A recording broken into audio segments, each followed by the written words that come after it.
তুমি আছো, মেয়ে হতে পারো, ছেলে হতে পারো, তোমার কেউ প্রিয় মানুষ বা তোমার কোনো প্রিয় বন্ধু বা বাইরের কেউ তোমাকে এসে বললো তোমার এই জিনিসটা আমার ভালো লাগছে না, বা ইনডাইরেক্টলি বোঝাতে চাইলো যে তোমার এই জিনিসটা কি রকম, খুব ধরলো, তাহলে বাইরে থেকে একটা বল প্রয়োগ করলো, মানে তোমাকে চেঞ্জ করতে চাইছে ইনডাইরেক্টলি। তুমি চেঞ্জ হতে চাইছো না, কেন আমরা চেঞ্জ হবে?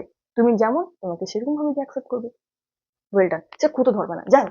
তাহলে তুমি নিজের অভ্যন্তরে একটা এর বিরুদ্ধে বল সৃষ্টি করবে, আমি যেমন আমি তেমনই থাকবো, তুমি যতই চেষ্টা করো, বা কিছুটা হলে যদি চেঞ্জ হয়েও যায়, ওর কথা বলা বন্ধ হয়ে গেলে আমি আবার আগের অবস্থায় ফিরে আসবো।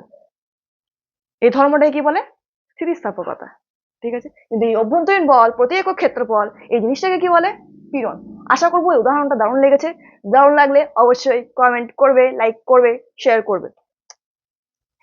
আচ্ছা, তো পীড়ন হলো অভ্যন্তরীণ বল বা ক্ষেত্রফল। এবার বলের মাত্রা M L T minus two, ক্ষেত্রফল এল স্কোয়ার, তাহলে কি হবে? M L one minus two minus one T minus two.